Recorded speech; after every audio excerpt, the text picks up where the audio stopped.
This is Rudo Radio coming to you from the 559.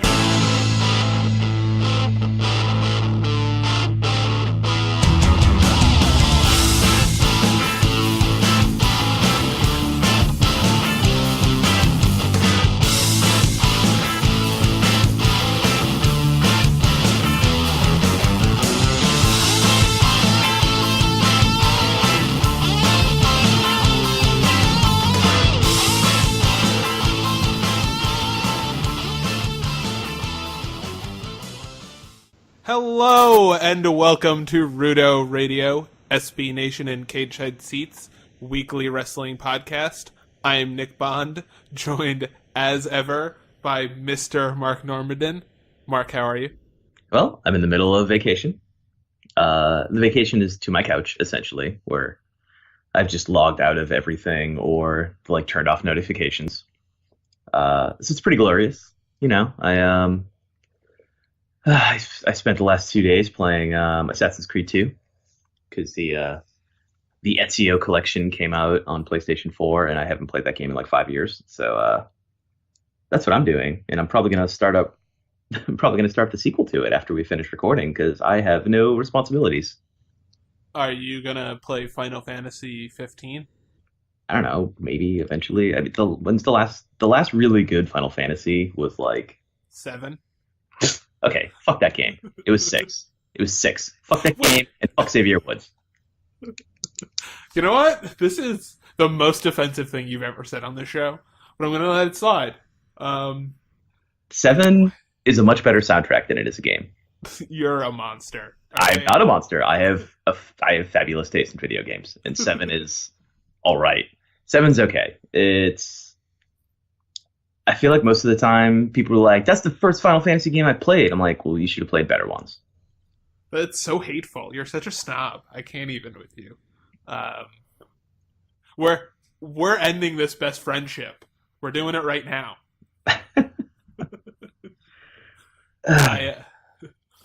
So both Raw and SmackDown were really good as far as I was concerned.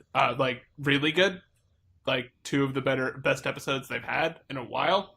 There was a lot to love.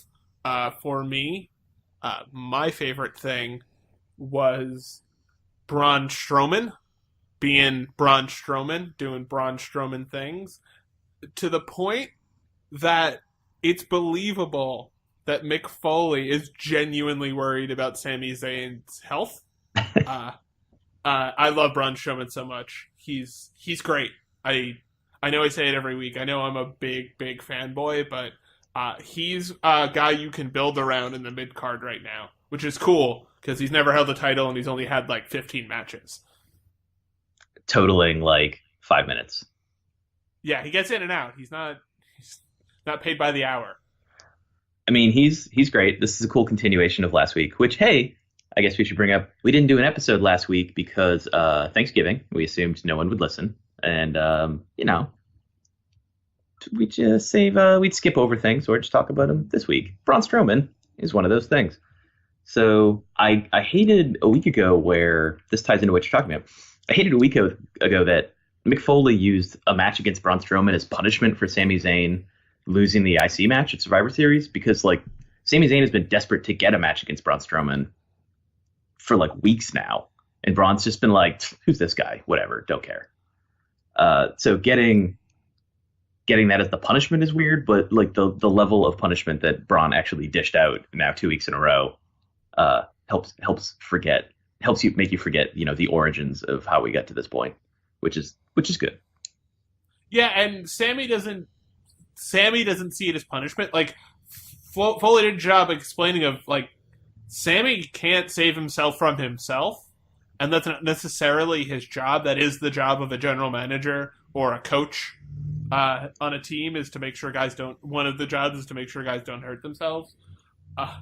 And I think Foley, minus his teeth falling out, had probably his best and most genuine moment during the post Braun match. Well, not match, but hootenanny, I guess, with Sami Zayn. they have made it so that I actually want to see that match, because I want to see if Sami gets murdered or like barely loses in a really good match. I really appreciate the angle they're taking here, which is someone finally pointing out to Mick that like he's being a weirdo hypocrite grandpa. He's someone on screen pointing it out, where Zayn is basically like, you were allowed to make all these mistakes. It's bullshit. Like, if anyone tried to stop you, you would have said it was bullshit. So why don't you let me make my own mistakes? It's nice. It's real nice to see Zayn doing what a lot of people are doing, which is going like, you changed, man. You're not the Mick Foley that I remember. And then him getting shouty and his teeth falling out. That was so weird.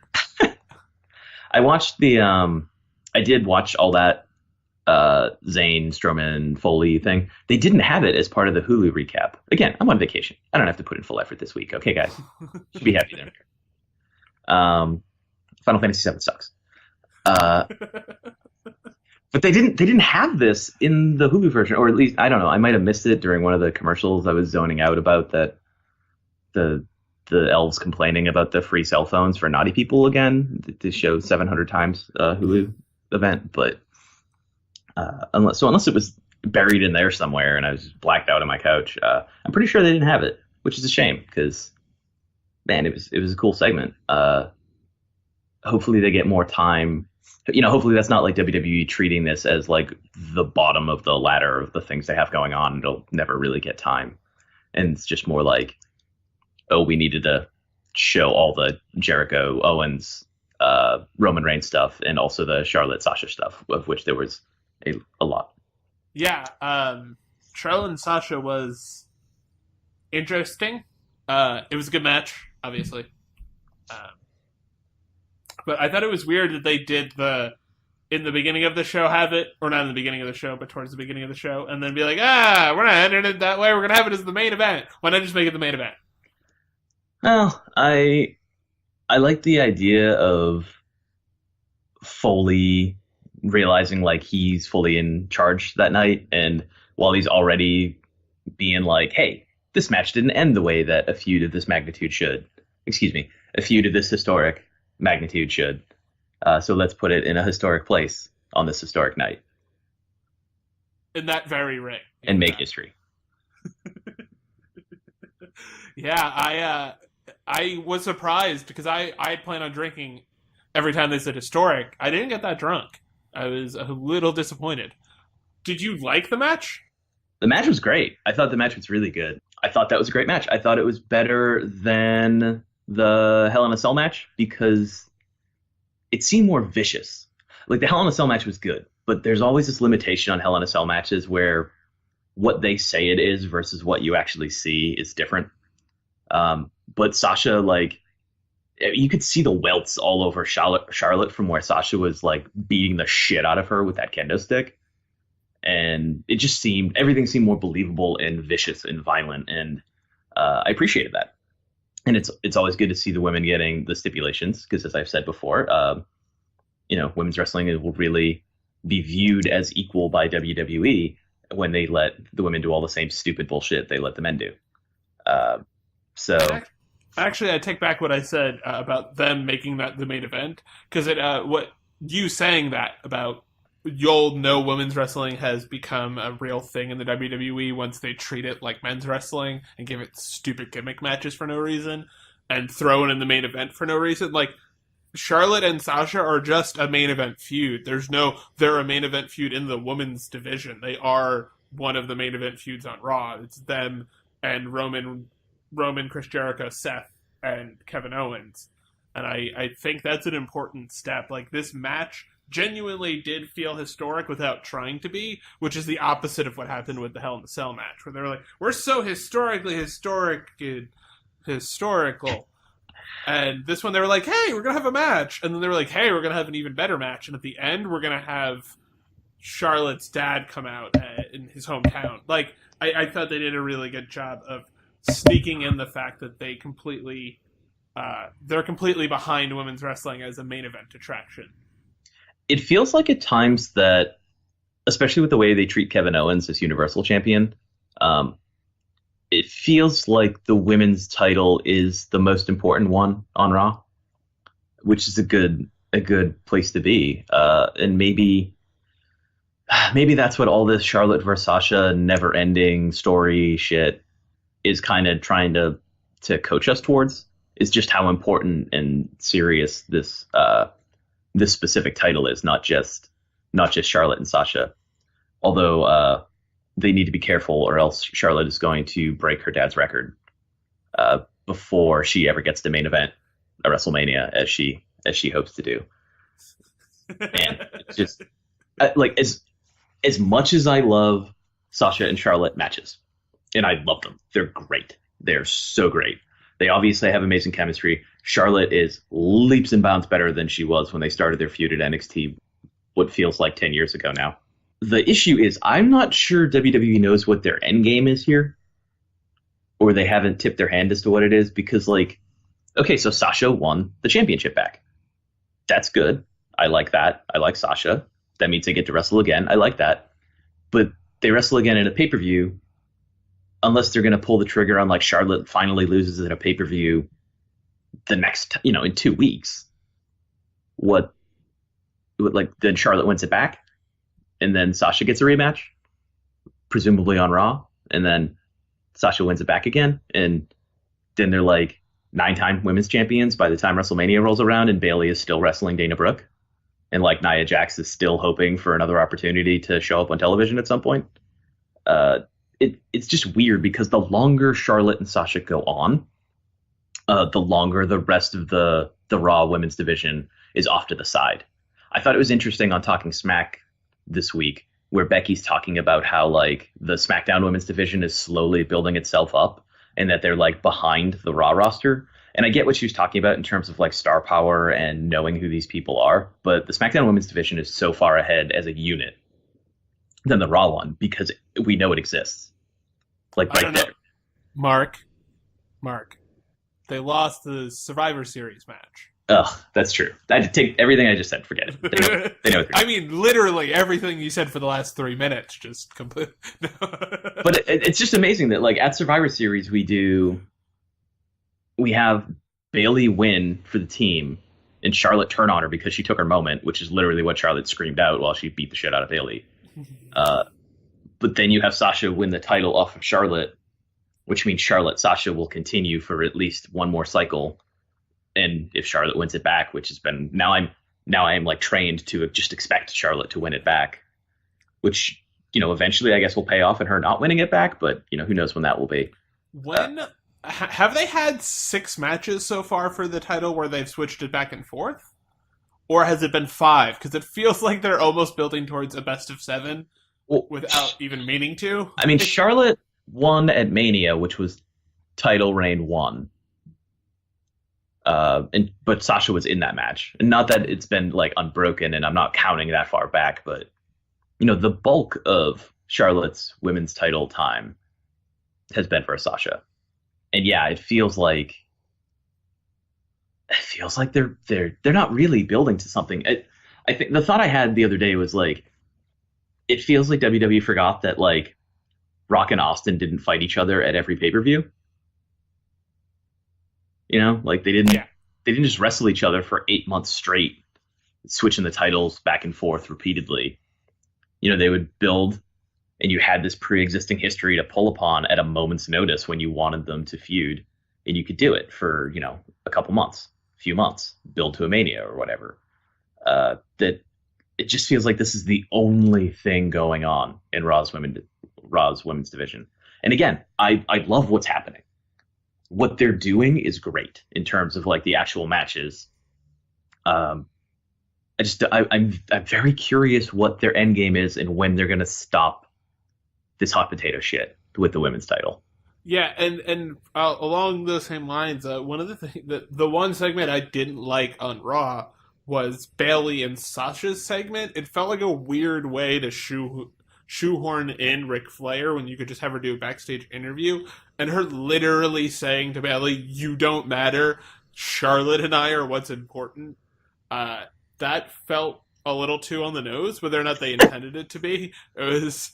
I think there's. I am in as we've said the past couple of weeks, I'm in wholehearted agreement with you. There was a real mental block for them being able to build out an actual division, and it's kind of one of those, well, we have a really hot hand right now. Why don't we just keep using this this quarterback wide receiver combo over and over again, because they keep scoring touchdowns. And it's like, well, eventually people are just going to get bored. They're just not, like you said, they're going to go, oh, well, Charlotte's going to win next time. So this title win is meaningless beyond making her a 3-time champion all of a sudden. And you joke about about Charlotte breaking her dad's record, but part of what made it cool when he was a 12-time champion and it wasn't as cool when he was like a 13 and 14-time champion is like Ric Flair won titles for like days and then would lose them. I don't want that to be Charlotte. I would like her title reigns to be long ones from now. I prefer a long title reign, one memorable long title reign or two, as opposed to 6 short title reigns. And I don't think I'd be alone on that. And I worry about that, and I worry about you not holding back Bayley. She's kind of a transcendent talent in terms of that, but wasting time with her where you could be A, making money, and B, making fans with her. It just seems like they're putting her on the back burner just to put her on the back burner instead of going along with something they think could make money, because Sasha and Charlotte are still making money. I mean, this isn't just a problem they're having with the women's division on Raw. Like, this is the opposite end of the spectrum, like how to handle this situation from what they're doing with the New Day in the tag division. Like, the New Day's quest to be the record holder is holding up an entire division, and for a much longer time than what's going on with Charlotte and Sasha. And yeah, it's less important to have the tag division than it is to, actually show you give a shit about women's wrestling. But, some of the same problems are there, where with New Day, it's because nothing is changing and they're overdoing the New Day won't ever lose an important match because they're going to cheat. Whereas with Sasha and Charlotte, they just keep switching the title back and forth. But, the result is the same. Nothing is changing. I think they're going to do something about the New Day soon. The fact that they have so explicitly mentioned, oh, it's 17 days until it's 17 days until it's 17 days. They're losing it at Roadblock. Or somewhere thereabouts. They are probably going to lose it to Cesaro and Sheamus. But right now, I almost feel bad for the club because it feels like the club is like cannon fodder for them. And they shouldn't be. I honestly didn't even watch that match because I was just like, okay, well, they're not going to win. Like, because I've been conditioned at this point to the club can't beat the New Day when it matters. The New Day won't lose until they break the record. If they don't break the record after doing like 6 months of just unnecessary bullshit, I'm going to be furious, which is a weird thing to say. But then it'll be like, why did you waste all of our time with this, like, the longest unfunniest aristocrats joke in the world? Because it would be hilarious to me if that was the ending. The only way it would be funny if they don't win the record, beat the record, is if Demolition showed up to fuck them over. just Barry Darsow just coming out. I don't even care what they do. Just if that's what happened, and it's not going to happen because hey, they have a lawsuit against WWE, which is why this whole thing is happening. It's like they're using every last mention of Demolition that will ever happen in this lead up, so that they're like, oh, good, now we never have to say that again. Also, Mark, it's happening because they rocks. They barely rock anymore. But they don't rock that much. They're so great. They're the best. No, they're just not that great anymore. You know what? They probably are still great, but they're so busy. They're so busy hiding behind this one thing that they've been doing that hasn't allowed them to grow or change or evolve or do anything. That the best New Day joke that has been made in like 2 months is the one Corey Graves said, where he got hit in the face with an eye with Bootios and said now he probably has pink eye. It's funny because it's true. Oh, that was so funny.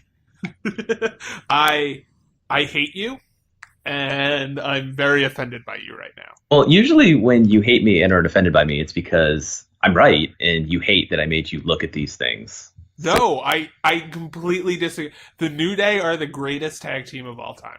No. This is literally inarguable. No. I'm really enjoying their honky-tonky and stretch of just awful, like, oh, you're the record holder, that's cool. And then you look up how it happened, and you're like, oh, that's stupid. I can keep clapping all day, my friend. The power of positivity flows through me. That's fine. Is it your turn to talk about something you don't like? No, Mark, it's your turn. And I'll tell you why. Because we talked about it, and I liked your like a lot. And I want you to go with it, which was Cesaro and Sheamus. You're supposed to say Cesaro. Well, I was waiting to see if you're going to do anything else. Why? Why would I not? I hate you. The Sheamus Cesaro bar fight, A of all, super corny. So corny and so bad. But also so good. In part because of the corniness, but also because it was legitimate progress. Yes, within the tag division. Yeah. Progress in the storytelling department. I know. It's amazing. It happened when New Day wasn't on screen, which is great. But they had a bar fight. They were like, oh, good, we don't have to be a tag team anymore. Like, at least that's over because I hate you and I don't totally respect you after all the times we've gone to battle and those few times where we really meshed and realized that, wow, literally no one could stop us if we just stop arguing. And then one time I wanted to kiss you. I thought they would bring that. So, they're sitting in the bar doing, doing air quotes right now because, like, Tessa Blanchard was there getting a drink, smiling, mugging to the camera. Totally a bar, though. Just happened to be the one with Tessa Blanchard in it. Totally a bar with one part of one wall that's a different color than the rest of the walls in the entire place that just so happens to be a part where you could throw somebody through it. Well, it's just they were just in the little private room. They were in the little side room. They weren't in the one with, like, the big dartboards and the pool tables. It's the loud space. It's the quiet space. It's in the with corner. a green wall. Yeah. Why not just make those doors? Yeah, because it's a wall. It's a wall. The door was off screen. It's like, come on. Have you never seen set building in a sitcom? Come on. Doors just off to the side. I understand architecture through the Friends apartments. Oh, that's no good. And rent in New York City, I also understand through that. So there those two things. I agree with you both on the corniness and I like Cesaro. I think he's a great performer. Sheamus is not a terrible actor. So watching Sheamus and Cesaro interact was interesting because Cesaro is a bad actor, just bad. And Sheamus rather is like normal good. So you're looking at it and you're like, wow, Sheamus looks almost cool in this because he doesn't sound like he's reading lines off of the other guy's face. Cesaro's like, yeah, crazy line. Like, I was watching Jack Tour, the episode of 30 Rock, where Jack acts in a sketch on the show on TGS, and that's what it reminded me of him holding the two mugs. Now he doesn't have to think about what to do with his hands. Wait, like this? Or like the him walking, Alec Baldwin pretending to not know how to walk on camera is one of the funniest things I've ever seen. Sorry, that was a digression. I love that episode. Yeah, that's what Cesaro looked like. Bar fight bonding. That's what we were talking about. Yeah, bar fight bonding. Yes. Sorry. Yeah, and I thought, like you said, it actually moved a storyline forward, which is all you can really ask for. Yeah, it's like at Survivor Series, hey, they won things by working together. And they lost, the next night via stupid fucking New Day shenanigans. And so, felt like things were over. And then they realized, hey, I don't actually want this to be over. And hey, you'll punch random dudes in a bar too. this is great. We have so much in common. So now they better be tag team champions forever. Except not literally forever, because they'll run out of ideas, I don't know, 300 days into it, and then I just don't have a 471 in me, you know? Yes. So, sorry, I was reading something when you were talking. That's not good. I was reading my next seg. What did you finish on? I'm sorry. That's never happened to me before. What do you? Is it your turn for something? Yes, it's my turn. That's why I was totally focused on me. Paul Heyman. That's what I was looking at. I was reading the promo he cut. That's why I complained. I was like, this is a really good promo. And he looked like shit. Yeah, he did not look good. I don't know if he was sweaty or if he was upset or he was playing upset, but he looked distraught. Well, excellent. I mean, he was crying. He had messy stubble. His eyes were bloodshot. So I'm pretty sure Paul hasn't slept or slept well since Brock Lesnar lost to Goldberg at Survivor Series in 80 seconds? Yeah, I think it was 84 seconds or something like that. It was beautiful. That's all I know. It was absolutely beautiful. And so was this. This promo was just amazing. Right down to the 28 losers, 1 conqueror, and 1 victim. They have made me so excited to I want them to just have Brock eliminate 20 people. Just destroy the record. So there's no, he's just a monster who wants to kill Goldberg. And then Goldberg comes out and eliminates him. That's how I would do it, is you have him, have Brock come in at 1 and just eat people for a half an hour. Just eat them. And then you have Goldberg come out and trick him again. And then I could have more crying Paul Heyman, which, outside of crying Charlotte face, is my favorite WWE crying face. See, I was thinking you have Goldberg come in and set fire to everyone, and then Lesnar comes in and eliminates just Goldberg. Just focuses his entire life on eliminating Goldberg. I think either way it could work, and either way I would be excited to see it. Which we were wrong about how good this feud was going to be. Yeah, I mean, everyone was wrong about everything about this feud. I don't think anyone was excited about the feud, not just us. No one was really, there was a lot of I'm cautiously optimistic about the match. Lesnar's going to win it. And then oh shit, he didn't. We should talk briefly. I mean, we're not going to cover all the Survivor Series or anything, but we should talk briefly about how great that was. Because the only complaints I saw were about booking concerns, just some real inside baseball shit that no, we don't need to concern ourselves with, because we were sports entertained. We were all sports entertained. We didn't see that coming. It was a huge surprise. It was the first time WWE has ever treated Goldberg like that version of Goldberg, which is a big deal. And I mean, usually they trounce all over, WCW or whatever it stood for if you didn't come over before WCW was purchased. So, hey, that's pretty cool. And it hits reset on Lesnar, which is such a big deal, because I think a lot of people are getting tired of that version of Lesnar. And we've talked before about how WWE probably missed the boat on really capitalizing on someone beating Lesnar. Getting a rub from all the mystique of beating The Undertaker, beating Cena, and all that. It's hard to blame WWE too much for that, since all the hand wringing is how we ended up missing that, because it was all supposed to go to Roman Reigns at WrestleMania, but instead Seth Rollins beat Roman Reigns. And so, explicitly not Brock Lesnar.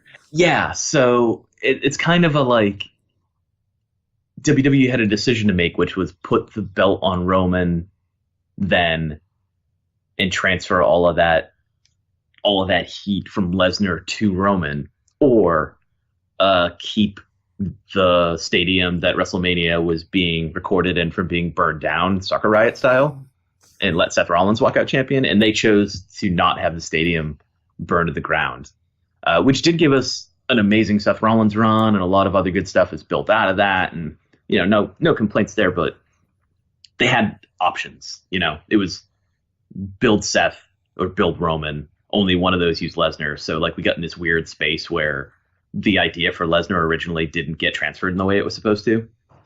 So this is like a good way to reset it and just like leave that darkest timeline alone and like start a new one. Yeah, and they've done a very interesting job of building it in different ways each week.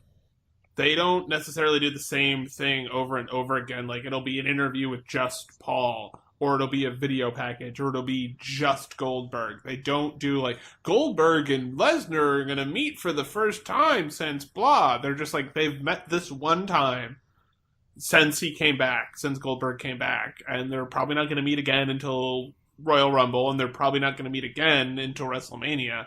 So I think they're doing what you do in real life with these athletes, is that you have them only meet at like the weigh-in. I would be not surprised if they did a weigh-in just for funsies with one of these. And yeah, I think that they have a lot of ideas for this kind of feud that they haven't really been able to do, because the sustainable feuds that Lesnar's had have been so, like, you just kind of knew he was going to win the entire time because he's bigger and stronger than everybody, and Goldberg takes that away. It takes away the expectation of, well, this is going to happen. Eventually, he's going to beat him up so bad he cries. Like, that's not going to happen with Goldberg. He might kill his children and eat them in front of him, but he's not going to make him hurt so bad he cries.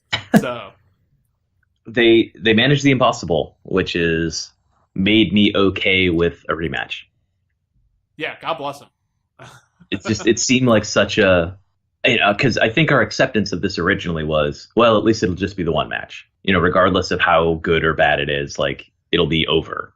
And now I'm kind of like, it doesn't have to be over. And now it's like Brock can probably win at Mania. Lesnar get his big emotional moment, and he'll still be up all time on Lesnar. Mm-hmm. Even if it's his last match and he goes, walks off into the sunset. So, like, that's how you should do 50-50 booking, not constant trading back and forth. But, this thing you can point to where you're like, where people can argue about it, especially because people feel passionately about both sides.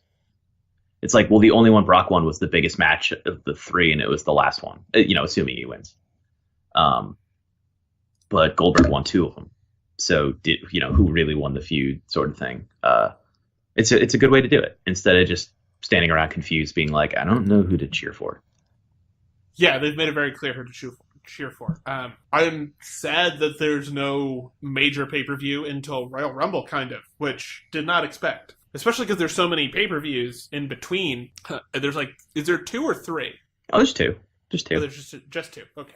Yeah, it's TLC, which is Sunday, and then later it is the other thing with the Roadblock, End of the Line. Yeah, I think it's on the 18th. And then we have Christmas, and then I don't know, like 2 weeks, and then Rumble. I don't know when the Rumble is. I'm pretty sure I'll officially be a dad by then. So, baby, if you're listening, and I know you will be, because you can hear now things that are happening outside the womb. You be born before the Royal Rumble, okay? I don't want to be figuring that out while I'm at the hospital. So, please, I haven't asked very much of you, and I know it's early to start asking things, but that you can learn how to pitch left-handed. Those are the two things. I know. My kingdom for a left-handed pitcher. So, TLC?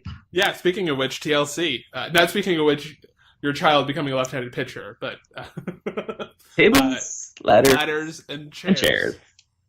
Sans stairs. Yeah, no stairs this year, which is sad, because that was a special match. Sad. You're so. Hey, first Final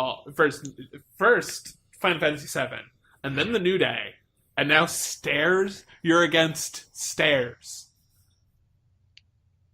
I mean, I'm not against stairs in principle. Like, it sounds like you're against stairs in principle. Like, this is a very contextual anti-stairs kind of policy that I have. It's only in the context of a wrestling match being built around them. I like stairs in general principle. Climbing up them, going down them, that's fine. They're useful. All right. There's a cat running up and down the stairs in my house right now. The cat seems to really like them, but yeah, I don't think we need them in a wrestling match again. This is usually this pay-per-view is usually as ridiculous a pay-per-view as they have every year, in part because they have things like stairs matches. So the one thing I will say that I'm disappointed in is there's no like really crazy match. Like crazy gimmick? Yeah, I want a stairs match. I want the equivalent of a stairs match. No one wants that. You just think you want that. Once it started, you'd be like, why did I want this? This is terrible. I want as big a stair as a one man or woman could throw at another man or woman. Well, the stairs already weigh 3,000 pounds. You see how much John Cena struggles with them? I want to see Heath Slater and Rhino pick together as a team, pick up an 8,000 pound stair and drop it on Bray Wyatt and Randy Orton in the first match. That's what I want. I want to see Alexa Bliss pick up the stairs like they weigh nothing and just swing them around like she's swinging a kendo stick, except it's the stairs, and it's because Alexa Bliss is secretly like she's Bruce Lee, basically. She's like she's like the stars that die and they become white dwarfs, but they're very small. They're like Earth-like size, but they're super dense and super heavy. Like they weigh much more than the star did because everything's just packed together. Like that's Alexa Bliss. That's what she, except with strength instead of density. So I want her to just that's why her chokeslam works. That someone who's 5 feet tall can chokeslam people is because she's compact. This is true. Science. Yeah, science. So for the first match, as I mentioned, the Wyatt family win this, right? Win what? Did we introduce the match? I wasn't paying attention. Okay, that's fair, because I wasn't paying attention when you were talking either. SmackDown Tag Team Champions, Heath Slater and Rhino, versus Bray Wyatt and Randy Orton. The Wyatt family has to win. It doesn't make sense for them to not win. I mean, Heath has kids, okay? But the Wyatts, they're a family. Yeah, so you don't even have that angle of just like, and he already has his double wide. So let's not sit here and cry over spilt milk for Heath Slater. He can afford the gallon of whole milk now. So that's good for him. And Rhino can, I don't know, go back to, start his campaign for Congress or whatever. God willing. I guess. I don't know what he would do. Are they going to keep him around? I don't know. And I guess that would be sad because I like Rhino and I think he belongs. Like, he doesn't seem out of place on SmackDown at all. Like, not just as a tag team partner for Heath Slater, but in general. I know his background acting is a huge part of the show. Yeah. Honestly, it's important. I think he's a good hand in every sense of the word to have around. So I hope with what I believe to be a resounding Wyatt family victory, I hope Rhino doesn't get lost and Heath don't get lost in the shuffle. I hope they stay together as a tag team, honestly. I like them a lot as a tag team. I think they work both as like this weird juggernaut thing that they've had over the past couple of months, and also just as a regular tag team after that subsides. Yeah, SmackDown, like Apollo Crews accepted, has done a good job of not letting anyone just vanish. So I'm not that worried about like Heath and Rhino not having anything to do afterward. They'll find some way to use them. They'll find some way to give them time, and they'll find some way for them to be entertaining. Because again, they're both such important talents for outside the ring reasons too, where they can entertain in a variety of ways. So I don't think they'll be lacking for things to do with them. They just won't be tag champs for a bit. Yeah, and I could see them coming right back into the fold. I could see them working as heels. There's a lot of ways they can go with Heath Slater and Rhino. I feel like there are significantly fewer ways they can go with Bray Wyatt and Randy Orton. I just feel like that is turning into something, and we saw seeds of it about a month ago, where it could be interesting. I think they've done a lot of the right things. Not all of the right things. They haven't like booked this feud, this storyline rather, perfectly, but they've done a lot of things right that they usually don't do with the Wyatt family. And with Randy Orton as part of the team or the family, I think they actually have a chance to make real headway and actually be successful and not lose another feud. People are wondering when Orton is going to turn on Bray and like that's going to be the end of things. It feels like the story to be told, though, is Orton and Harper finally coming to blows. Because Harper just refuses to trust Randy, and Randy seems to be trying to push Harper out of the way as Bray's lieutenant. That's probably more realistic than, Randy and Bray going at it like Orton's pulling some long con kind of thing to finally get inside and attack him from behind. Like, we've already seen Daniel Bryan do that, and Orton's in a different headspace than Bryan ever was, and is here for very different reasons. So I don't think there's a reason I don't think there's cause to do the same kind of story. It makes much more sense for Orton to be like, well, now that I'm here, I should make sure that I move in permanently and, take care of any issues like Harper. And Bray feels like the kind of character who would be fine with his guys fighting, because either Harper ends up stronger for it or he's too weak to stick with them. Like, either way, the family improves. I also think that there is a dynamic between Randy and Luke that you may see Bray take Luke's side and turn Randy super heel and the Wyatt family into what they should have been all along, which is the weird, like an actual anti-hero group where they're not good people, but they are destructive in such a fun way that you're like, yay, you're the best! Which they had for like 10 minutes, and it was perfect. It was amazing. Those days. Literally days. They were literally days. So many. I mean, that at least wasn't like writing or creative's issue. That was Bray got hurt at the literal worst possible moment. Yeah. And he might be champion right now if he did, like world champion right now if he didn't get hurt. Or Roman and Bray Wyatt would be tag team champions forever. Oh my God. That would be the best. That's the best idea you've ever had. It's probably not true. I have many good ideas. I've heard it both ways. So we both have the Wyatt family? Is that Yes. Keith's kids hopefully will all be brought into the Wyatt family. Well, they need hands on the farm. So. Yeah. As a result of this, they're ashamed of their father, and they go to where they can find city work. And the Wyatts have that big like southern mansion kind of thing. Like, yeah, it probably needs a sweep, maybe some cobwebs removed, but it's a step up from the double wide. You just give it a coat of paint and dust. The presumably the demon living in the basement. Don't go down there. Fed. Just be fed. Go down. Put in. There's probably room for a second bathroom that has laundry in there. Just do it in there. Don't go in the basement.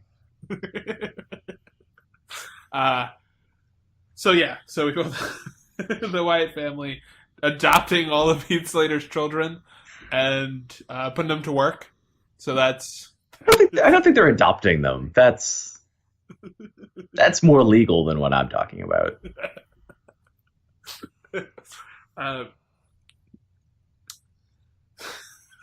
Sorry, I'm just imagining all of Heath's kids like being the kids from the Van Trapp family.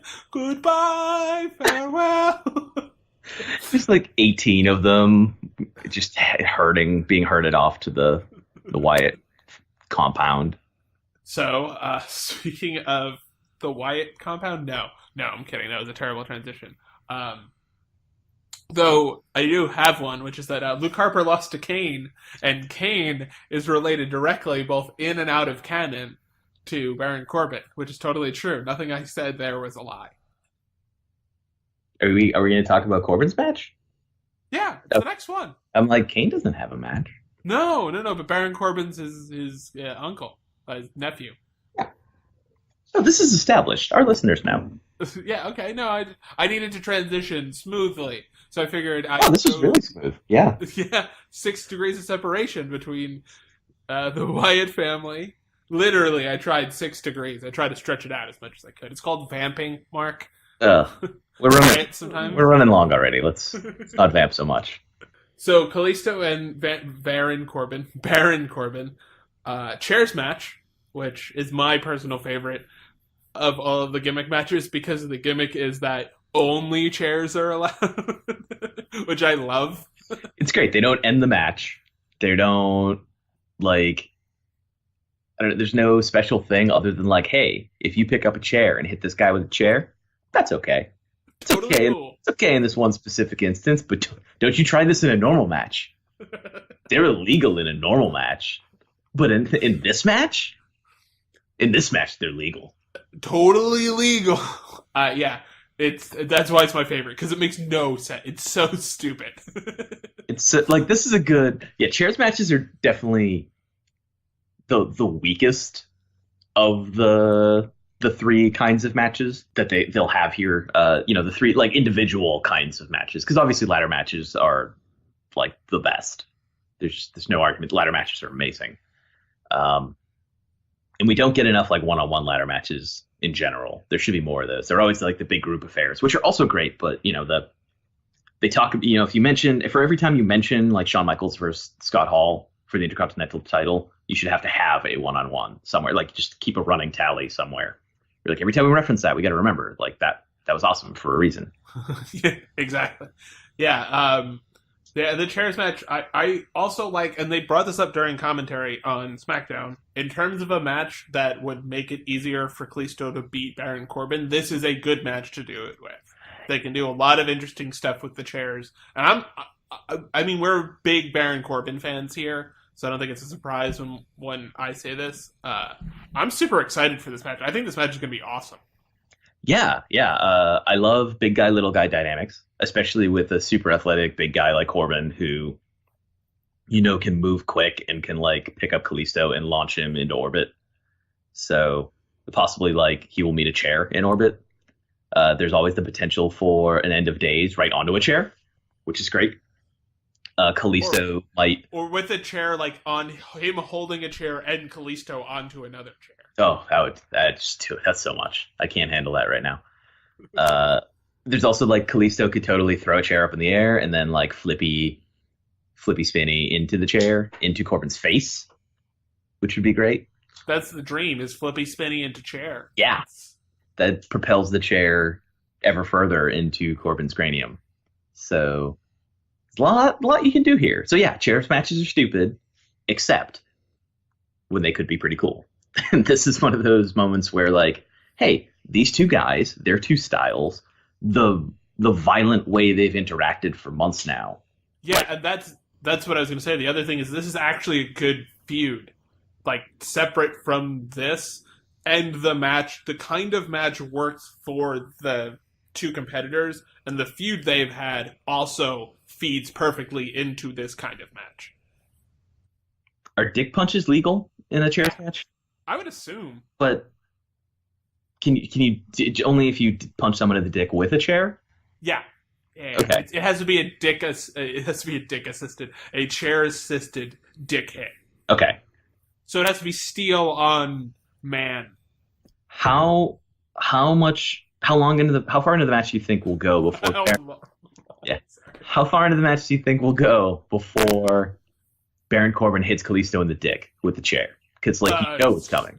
A minute and maybe a minute, as long as it takes him to get a chair, is the amount of time before he just square in the dick with the chair. It's gonna be great because Corbin loves hitting people in the dick. Just like, oh my god, that's how we know he's Undertaker's son. Yeah, that is the most compelling evidence we have. That and the skulls. That and the skulls. That and the skull jacket. The love of motorcycles, the birth certificate, and also. I want Baron Corbin's long form birth certificate. Also, the propensity for punching dudes in the dick. Huge fans of dick punches. A Flair-esque love of dick punches. Baron Corbin definitely moved out of Dick Punch City because he was tired of his dad being such a celebrity there. But he's still proud that that's where he's from, and that he thinks about home every time he punches a guy in the dick. And there were like warm feelings, smell of brownies and dick punches. Being quarterback of Dick Punch High was your dream.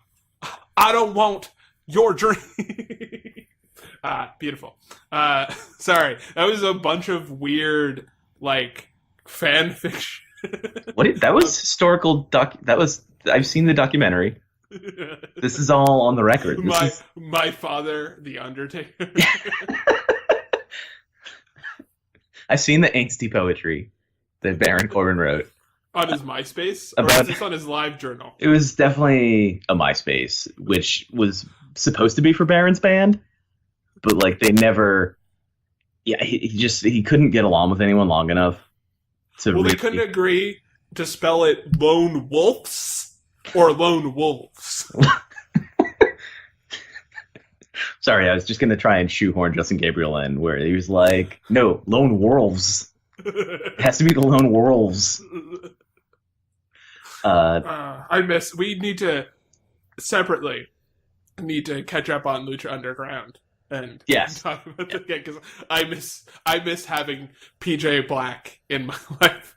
All right, so who do we have winning this? Actually, this is a really good. Kalisto. I think Kalisto wins because then Corbin can complain about how he thought dick punches were legal because of the chair stipulation. But like he can complain that without chairs, there's no way Kalisto, a tiny little man like Kalisto, would have beaten Corbin. And then we'll be able to continue this, and maybe Corbin gets a win in like a straight up situation where, there is no chair that can be launched into his face. Because there's really no reason for this feud to stop. It's mostly been outside the ring. So you don't have to like one and done this. They should really like focus on this for a while. It'll be good for both guys to get consistent screen time and like show off what they can do. And so yeah, Kalisto in round 1. Yeah, I'm in agreement. I think there's a lot more you can do with Kalisto winning than with Baron Corbin winning, unless you're going to just push Baron Corbin to the moon, which is possible, but I doubt it. So yeah, both have Kalisto. You mentioned that out of all of these matches, chairs is the worst. Ladder matches are the best. Ladder matches are the best. I think this is indisputable. Like Final Fantasy being bad, The New Day being tired, ladder matches are the best. These are all, and Baron Corbin being the Undertaker's son. These are all facts. One of these things is not like the other in the sense that it's an actual fact, and the other two are not true. But well, you're right. There's no official documentation that says that Final Fantasy is bad, like there is for Baron Corbin being the Undertaker's son. But no, all those things are true. You're fired. You literally cannot fire me. I know. If I say you're fired, I can then run for president. That was an example of a thing that was untrue. Thank you for clearing that up for the audience. So, The Miz and Dolph Ziggler. This is very, very hopefully the end of this feud. I like this feud, but geez Louise. I think we can move on after this. Well, if Dolph wins it, then we almost run into the Sasha Charlotte issue of like, well, then there has to be a rematch. The difference here between that and the women's title is like the top. That's the top of the pyramid. That is the main event. And the IC title it's a mid-card title. Like now it's doing much better. But even when it's at its best, it's still a mid-card title. So you can do some different things with it than you could with like the title. So I feel like there's a little more leniency. And also they haven't swapped it back like every time they faced each other. So that helps too. Yeah. Also, there are other men wrestling on the show. Yes, this is also true. So it's not just like they're the pinnacle of everything. They're just one of the matches. I hope The Miz wins, because I don't like Dolph Ziggler. I mean, I'm kind of into the fantasy that Dolph Ziggler constructed, where Maurice climbs the ladder and wins the match for The Miz. Like, let's just do that. Why could we not do that? That would be amazing. Yeah, you have the Spirit Squad hold him down, and you have Maurice climb the ladder and hand the belt to The Miz. I mean, you don't even have to have someone hold. Like in that moment where Ziggler's too dead to like get up, and Miz has just been pushed off the ladder. Like Maurice just comes in and sets the ladder up and takes it, and just drops it on her husband, and then kicks Ziggler in the dick. As long as Dolph Ziggler's getting kicked in the dick at the end of your story, I'm into it. I'm all in. I don't hate him as a person, but man, The Miz is my dude, and B, Dolph Ziggler is not my dude, not at all. I will say it's probably too blatant to have Maurice outwardly win a match while in the ring, because Miz's whole thing is like plausible deniability, where he can just be like, "Hey, I didn't make her push me over. Hey, I didn't make her trip this guy up in the ropes.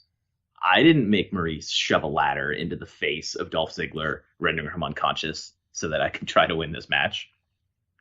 There's just a whole lot of opportunities where Miz can be like, "Well, I didn't ring the bell. I'm just doing what I'm doing, and I'm taking advantage of the situation. If, she's doing her thing out there, being beautiful and shit." But straight up climbing the ladder and taking the belt down, maybe ruins that. It's not my fault. My wife loves me, is basically his argument. Yeah, which is great. Yeah, it works as somebody who's married. It's like, yeah, I would totally use that with my wife. Not on me. She's a person. Stop denying her agency. It's all about that paper. We're a business partnership.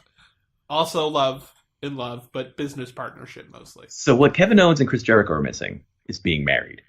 Yes. Like, being Canadian is good. That helps. It gives them something to bond over. But after marriage, the best thing to bond over, I think. Yeah, I think so. Being Canadian. They're just, as they told us, they're just a superior kind of person. So, but yeah, maybe that's what they need to do. They need to take this next step. They need to get married. Yeah, they're allowed to. And then do it. And then they can have a list of all of their favorite things about each other, and they could each have a list. In addition to the big list. It would become their list. That was my next question. Would they get joint custody of? I think you do. I think you get to a certain age, you get to a certain place in life, and your list and their list becomes our list. Yeah. What were we talking about? I don't know. Dolph Ziggler and The Miz. I think The Miz wins. Yeah. Yeah, so let's go with The Miz. The Miz wins because he's better. I think The Miz wins because he's outnumbering Dolph in a no DQ match. Yes, also that, but he's better. So yeah. That's why more people like him. That's why he's going to win. Like, he has more friends around ringside. It's true. He has the Spirit Squad. He has his wife. He has Mike Mizanin. And he has himself, The Miz. Yeah, perfect. Done. So both of us have The Miz winning, right? Yep. Yeah. Excellent. Good. I don't know how I feel about the next match, which is Nikki versus Carmella. Not in the sense that I'm not interested in the feud, but I am not looking forward to this match. I don't love Carmella in the ring, and I like Nikki Bella a lot. I don't know if her style will allow her to carry this match the way that she would need to, because I just don't think Carmella is anywhere near where she needs to be one of the major matches on a pay-per-view. Well, the no DQ thing will help because Carmella can rely on what so many wrestlers in the past who didn't quite have it yet relied on, and that's weapons. So, no disrespect to the Attitude Era or ECW or any of that, but, if you're not completely ready to shine in a lengthy match, like, hey, weapons are a pretty good way to distract everyone from that. So, weapons. And she's got a target already, because Nikki's neck is surgically repaired and all that. So Carmella knows where she's going to be going. Yeah, I'm not super thrilled about it. It'll be nice because it feels like this is the final moment of the feud, and maybe Nikki will move on to her attacker from Survivor Series, which is totally Natalya, right? One assumes. Like, it had to have been Natalya, or it's Tupaz. Like, if anyone actually followed the Instagram account, we would see the Tupaz has like all these photos of like planning to take out Nikki.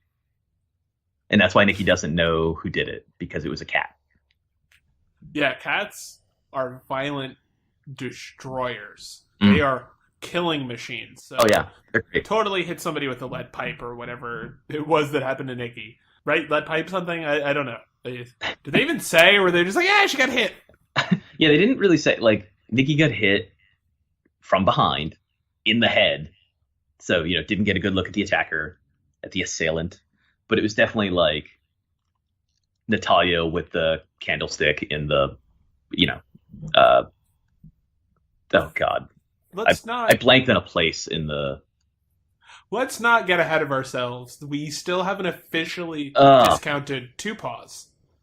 I'm afraid that... Since we don't know if it was metallic or not, what hit her, it could have been a cat. Cats are willing to throw themselves at things. That's true. Two Paws could have launched herself? Yes. Okay, you know that? Okay. Yeah.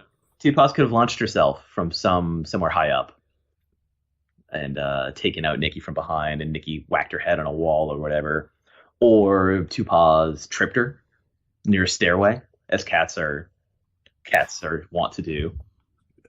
So, yeah, I guess... cats are loved to do, trip people. Either way, it's Natalya's fault, though, because Natalya's been clearly training her cat for this moment if she didn't do it herself. But, let's Akeem and Razor this shit. And just say Natalya did it. And then put me in, coach. Wait, I'm the coach. I put myself in. Yay, Natalya! I imagine that plays in her head every time she makes the decision. She's like, yay, Natalya! So Nikki wins this. I think we both have that, right? That has to... Carmella's not good enough to beat Nikki right now. No, and Carmella's already lost to Nikki in the past and just kind of kept attacking her. And has now made it like very personal in other ways, and she keeps bringing Cena into it. So it'd be weird for Nikki to lose now. But the only way I can see Nikki really losing this match is if Carmella, with all the ferocity that she has, just attacks Nikki repeatedly in the neck with weapons until it's just like, this is no DQ, but yeah, this is done also because she's dead. You murdered her. You have to go to the hospital. You might have killed Nikki Bella. Which would leave no competition for whoever wins the next match. Which would be Becky Lynch and Alexa in a tables match for the women's title on SmackDown. This feud, I think all of the feuds on SmackDown have been very good. This feud is very similar to what happened with Charlotte and Sasha. It's a very star-making kind of thing. Like, both of those two complement each other, both personality-wise and in the ring-wise, perfectly. I really love this combination of performers as the big, the inaugural feud, basically, for the SmackDown Women's Division. Yeah, and it's different in a way because people already love Sasha and people already love Charlotte. Becky was never women's champion at NXT though, so as popular as she was, relatively speaking, especially on the SmackDown roster, she was never Sasha and Charlotte or Bayley to fans who were aware of all four of them. And Alexa, had title matches at NXT, I believe, at least one, but was never. She was always part of a tag team and didn't really wrestle a ton. So she's great and we're all seeing that. But this is more impressive to me in a way where, they're starting from the ground. And they've really turned this into something. And it feels like Alexa could win, which is maybe the most impressive thing. That we know Becky's the best, but also Alexa could totally win.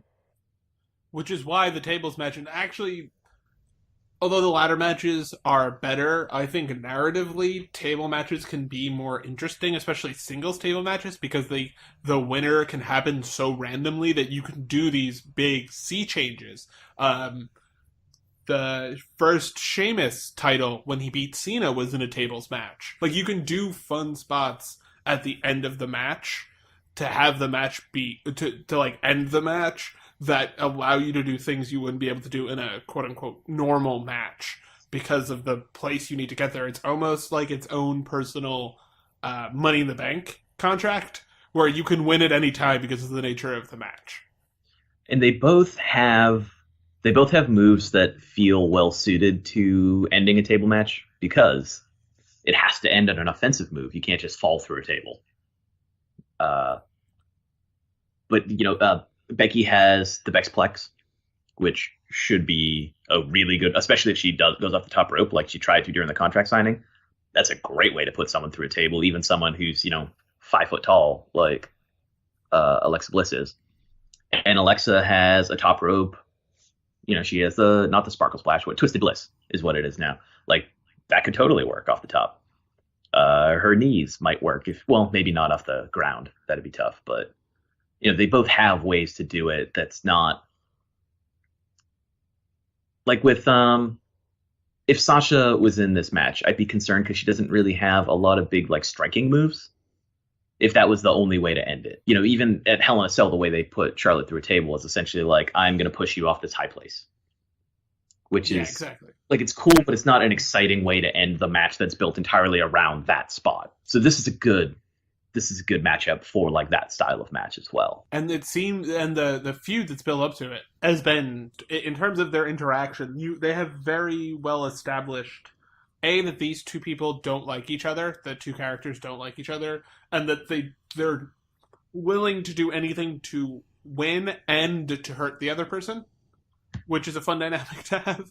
Is that like Becky is a babyface, but she made it clear on Tuesday that she isn't just this like flowy, like bubbly, nice person. She's a person trying to be champion and stay champion. And Alexa's a monster. So like, between the two of them, you have two people who are very legitimate in terms of the type of characters they have. They're not one-dimensional. They're multi-dimensional. And I think this type of match allows them to play out a lot of different angles in terms of how vicious Becky gets during this match will be interesting.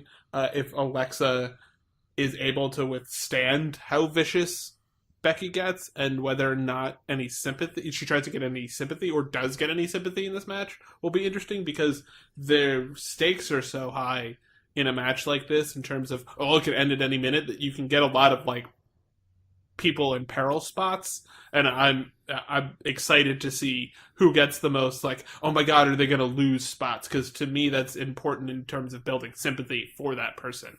And I wonder if they're going to give anything to Alexa or just have her beat the crap out of Becky and then Becky pull it out or not pull it out.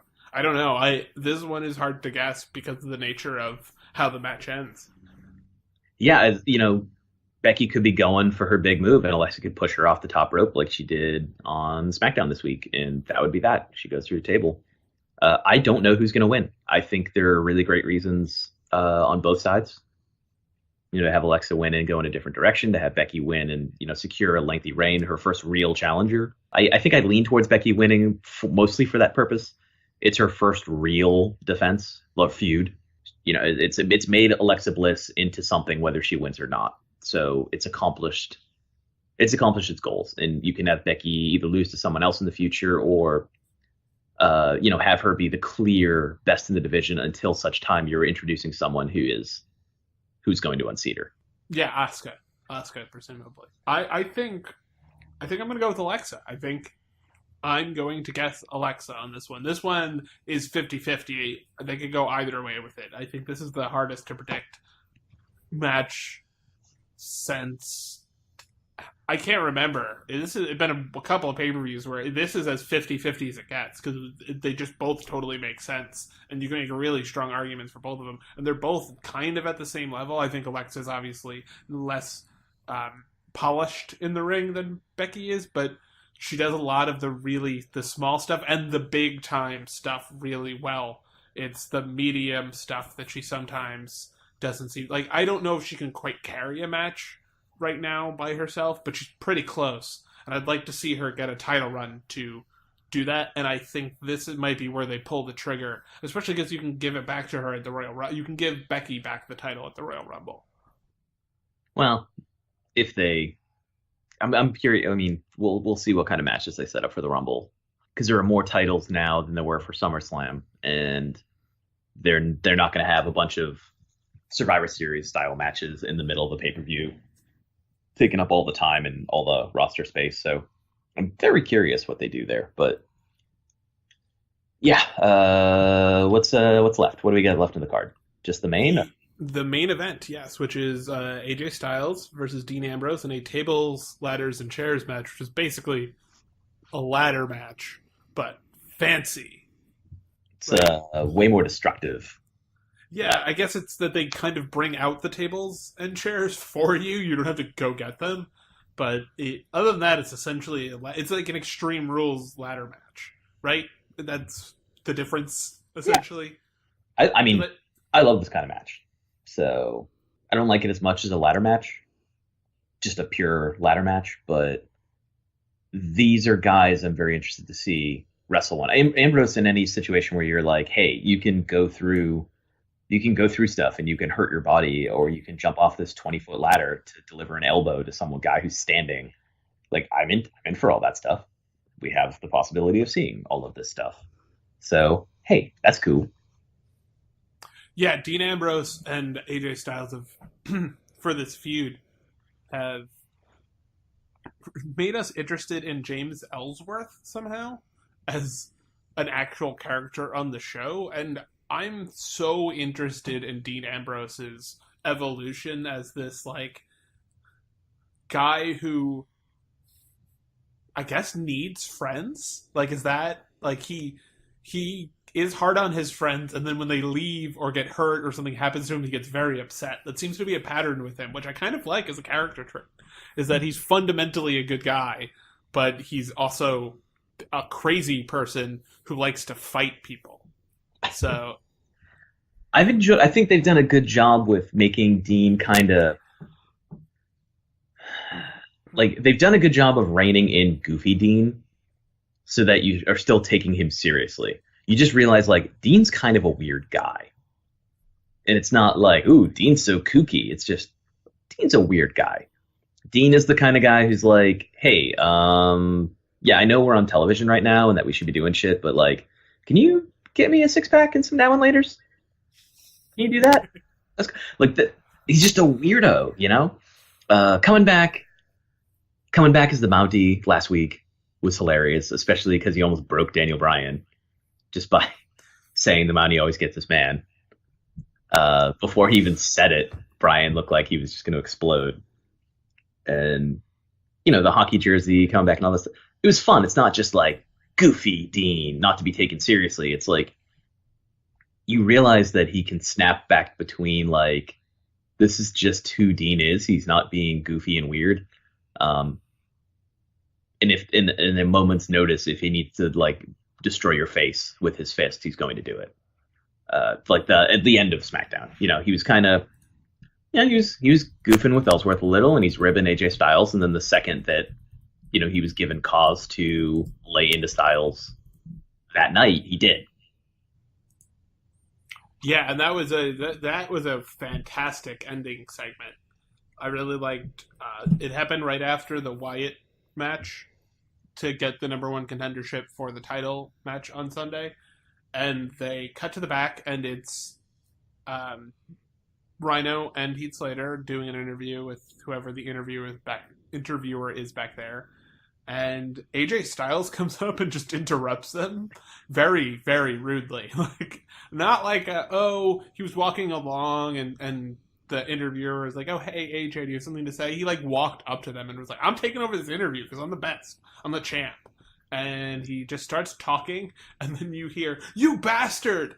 And then Dean Ambrose beats the crap out of him while Rhino and Heath Slater just literally cheer him on.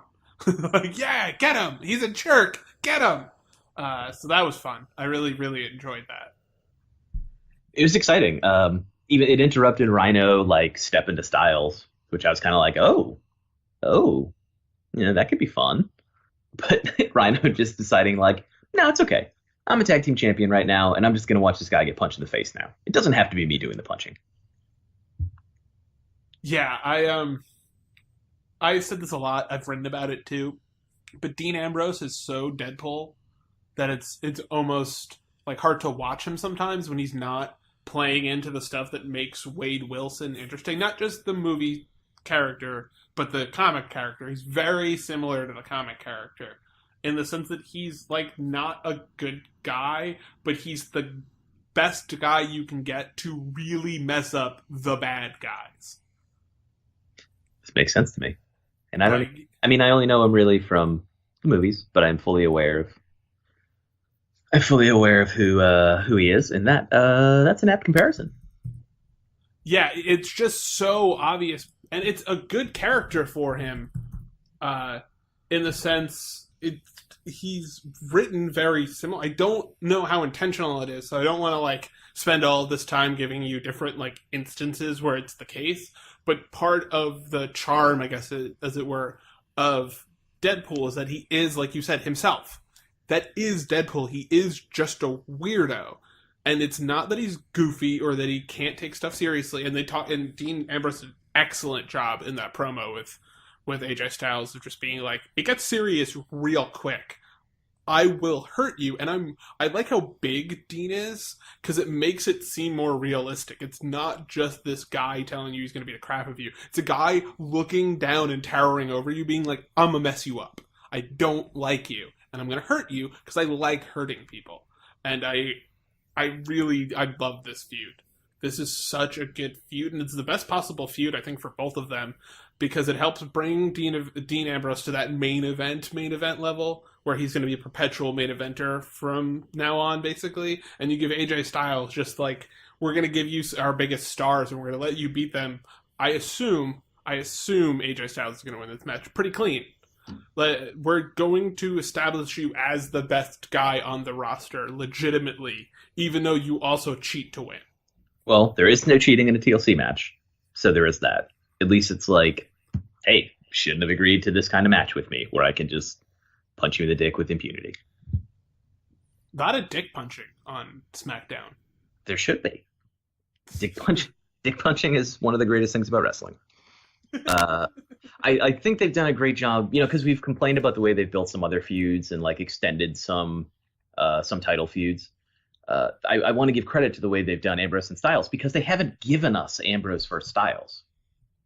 They've managed to always have them interact with each other and interact with this universe and be a very important part of each week of SmackDown. But they gave us a break from the constant Styles Ambrose fights. And, by inserting James Ellsworth into this and having Ambrose pick a side and use Ellsworth as a tool to needle at Styles and make him into the angry, unhinged guy he is right now, which, Ambrose might pay for now that it's a TLC match, and, Styles might be willing to do some terrible things to him. But it's been a great way to, like, extend the life of this feud, move past Survivor Series without being like, and here's Styles versus Ambrose, trading the belt for the 6th time in 3 months. Yeah, they got to get rid of this tape trading thing that they have going with all these belts. Just stick with somebody. Because I think that was, at least they have the decency now to have it be 2 guys or girls. Like one person switching the belt with another person over and over again, as opposed to a situation where they're doing like, oh, this guy's going to... kind of the Attitude Era style of just like, oh, these 6 guys can all win the title, so let's have 3 of them win in like a 2.5 month period, and then have them have a triple threat match, and then we have these other 3 guys, and they're going to basically do the same thing. They did that a lot. It was really annoying. When you watch old WrestleManias, it's like, why are 2 titles up in this one match? Why not just have 2 separate feuds? That's impossible. Can't do that. That seems like a lot of extra work for them. You're right. I stand corrected. So do you think Styles wins this match? Or yeah. Styles wins and moves on to the next thing. I assume after Ambrose loses, Undertaker will show back up to be like, hey, I haven't forgotten that you almost made SmackDown lose. Jerk. And then Undertaker Ambrose, which allows Ambrose to stay in a main event picture again, but away from the title.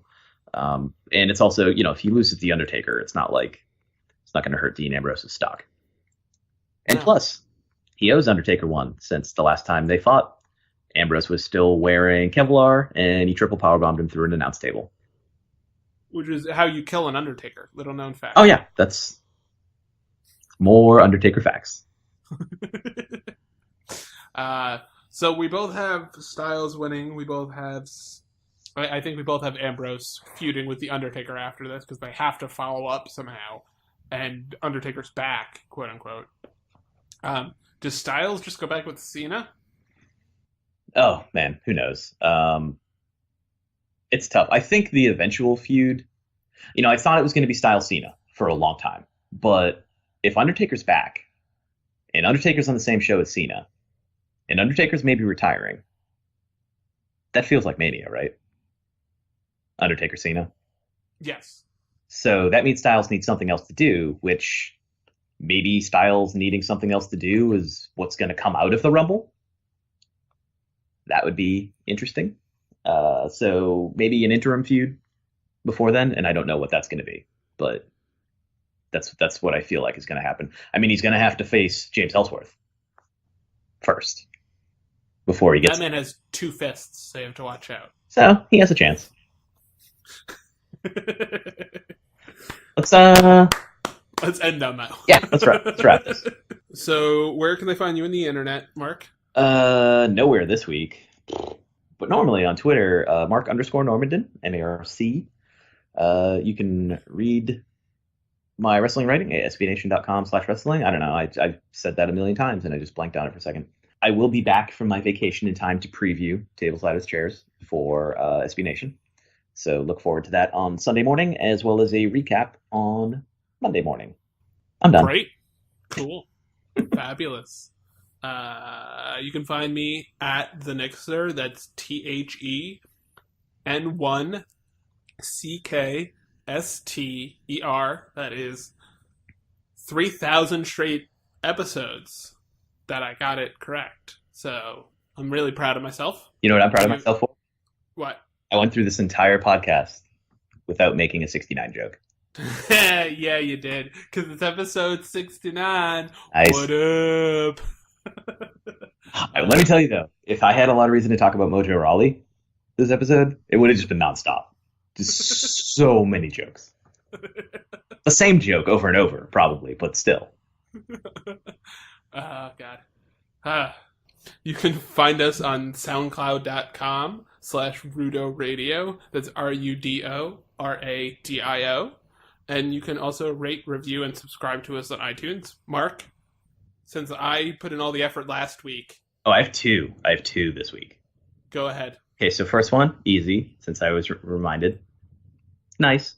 Nice. That's it. Yeah. Just nice. The other one is Final Fantasy VI is better. Then Final Fantasy V? I don't... Just better. It's... they'll know. They know what I mean. So, as Mark said, nice is the review that you want to leave, because the other thing he just said is insane. It's not, though. It's not. All right. Now that we have nothing left to say, the only thing left to say is bye!